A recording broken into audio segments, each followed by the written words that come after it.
السلام علیکم بچوں، ہمارا آج کا سبق ہے نظم بول فیض احمد فیض کی نظم ہے جو فیض احمد فیض 1911 عیسوی میں پیدا ہوئے اور ان کی وفات ہوئی 1984 عیسوی میں۔ فیض سیالکوٹ کے گاؤں میں پیدا ہوئے۔ انہوں نے ابتدائی تعلیم چرچ مشن اسکول سیالکوٹ سے حاصل کی۔ انگریزی سے ایم اے کرنے کے بعد امرتسر کے ایک کالج میں لیکچرر مقرر ہو گئے۔ بعد میں انہوں نے فوج میں ملازمت کی، پھر انگریزی صحافت میں سرگرم رہے۔ انہیں راولپنڈی سازش کیس میں شریک ہونے کی وجہ سے جرم میں کئی سال تک قید بند کی سزا بھگتنی پڑی۔ فیض کا انتخاب لاہور میں ہوا۔ فیض غزل اور نظم دونوں میں ممتاز ہیں، یعنی نظم اور غزل دونوں کے مشہور شاعر ہیں۔ انہوں نے غزل کی کلاسیکی روایت سے استفادہ کیا اور اس سے انقلابی فکر سے ہم آہنگ کر کے ایک بالکل نئی کیفیت پیدا کی۔ فیض اہم ترین ترقی پسند شاعر تھے۔ انہوں نے جلا وطنی کی زندگی بھی گزاری، لیکن وہ حق و انصاف کے لیے برابر آواز اٹھاتے رہے۔ ان کی شاعری میں درد مندی، دل آویزی اور تاثیر ہے۔ مختلف زبانوں میں ان کے کلام کے ترجمے ہو چکے ہیں۔ ان کے مجموعے نقش فریادی، دست صبا، زندہ نامہ، دست سنگ، سروادی سینہ، شام شہریارہ اور میرے دل میرے مسافر وغیرہ ہیں۔ ان کا کلیات نسخہ ہائے وفا کے نام سے شائع ہے۔ یہ تھے فیض احمد فیض کے حالات زندگی۔ اب ان کی نظم ہم پڑھتے ہیں۔ نظم بول۔ نظم ہے بول۔ بول کے لب آزاد ہے تیرے، بول زباں اب تک تیری ہے، تیرا ستواں جسم ہے تیرا، بول کے جاں اب تک تیری ہے۔ شاعر کہتے ہیں کہ حق بات کہنے کے لیے ڈرنا نہیں چاہیے۔ ہمارے ہونٹوں پر اس کے لیے کوئی پابندی نہیں ہے۔ اب تک زباں ہماری ہے، یعنی ہم اپنی بات آزادی سے کہہ سکتے ہیں۔ جب تک ہمارا جسم سیدھا ہے اور جسم جان ہے، یعنی ستواں جسم یعنی سیدھا جسم ہے، جس کا مراد ہے یعنی جب تک بڑھاپا نہ آئے۔ بڑھاپا آنے سے پہلے اس وقت تک ہر طرح کی جدوجہد کرتے رہنا چاہیے، ہر طرح کی کوشش کرتے رہنا چاہیے اور سچ بات کہنے سے ڈرنا نہیں چاہیے۔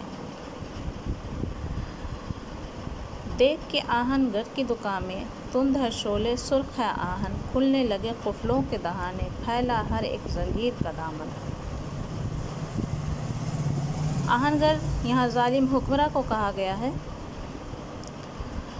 آہن گر مانے لوہار، اس سے مراد ظالم حکمراں کو کہا گیا ہے کہ اکثر دیکھا گیا ہے کہ آہن گر سے مراد یعنی ظالم حکمراں یعنی لوہوں کو پگھلانے اور اس سے زنجیریں یا دوسری چیزیں بنانے کے لیے بھٹی میں تپایا جاتا ہے، یعنی پگھلایا جاتا ہے۔ اور قفلوں کے دہانے کھلنے سے مراد ہے جیل کے دروازے، اور زنجیر کا دامن پھیلانے سے مراد ہے۔ اکثر ظالم حکمراں اپنی بات جب دیکھتے ہیں کہ اپنی کمزوریوں کو چھپانے کے لیے جو لوگ سچ بول رہے ہیں اور ان کے اظہار خیال پر پابندی لگانے کے لیے انہیں سلاخوں کے پیچھے ڈال دیتے ہیں، جیل میں ڈال دیتے ہیں۔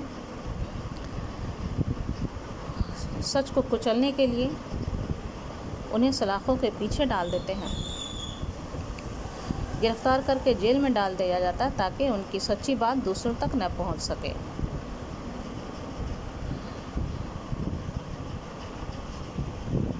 ظالم حکمراں جب تک دیکھتے ہیں کہ سچ کی آواز دبائے نہیں دبتی تو سختیاں کرتے ہیں اور اپنے خلاف آواز اٹھانے والوں کو سلاخوں کے پیچھے ڈال کر سزائیں دیتے ہیں۔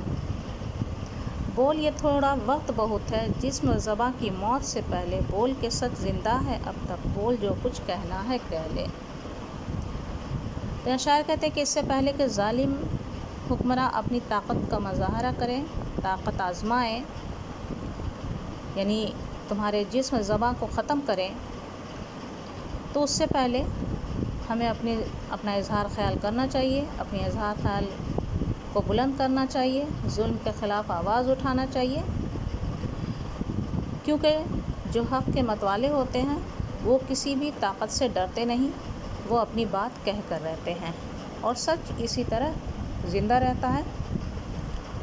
اس لیے جو بھی کمزوروں کی مدد کرتے ہیں اور ظلم کے خلاف آواز کرتے ہیں وہ بے خوف خطر رہتے ہیں۔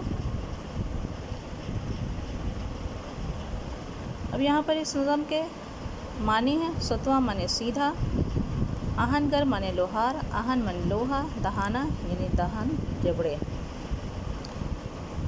اس نظم میں جو غور کرنے کی باتیں ہیں، اس نظم میں اظہار خیال کی آزادی پر زور کیا گیا ہے، اور اس کے مرکزی خیال ہے یعنی دنیا میں حق و باطل کی جنگ برابر جاری رہتی ہے، لیکن دنیا کی فلاح کے لیے حق یعنی سچ کا زندہ رہنا بہت ضروری ہے.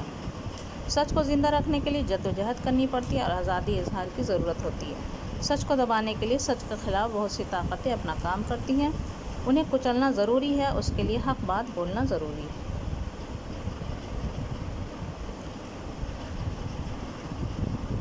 بچوں، نظم کو میں نے سمجھایا. یہاں کچھ سوال پوچھے گئے ہیں، وہ میں پڑھ کر بتا دیتی ہوں. ویسے نظم جو سمجھایا، اگر آپ اسے اچھی طرح سمجھ لیں تو اس جو سوالات پوچھے گئے ہیں اس کے جواب لکھ سکتے ہیں آسانی سے. چلیے پھر بھی اس کے جواب بتا دیتی ہوں. سوال ہے، وہ کون سے حالات ہیں جن کے خلاف انسان کا بولنا ضروری ہے؟ تو دنیا کی بھلائی بہتری کے لیے انسان کو اپنی زبان کھولنی چاہیے تاکہ دنیا میں جھوٹ اور سچ کا فرق سامنے آ سکے. اکثر دیکھا گیا ہے کہ بہت سے لوگ اپنی طاقت کا غلط استعمال کرتے ہیں، کمزوروں کو دباتے ہیں.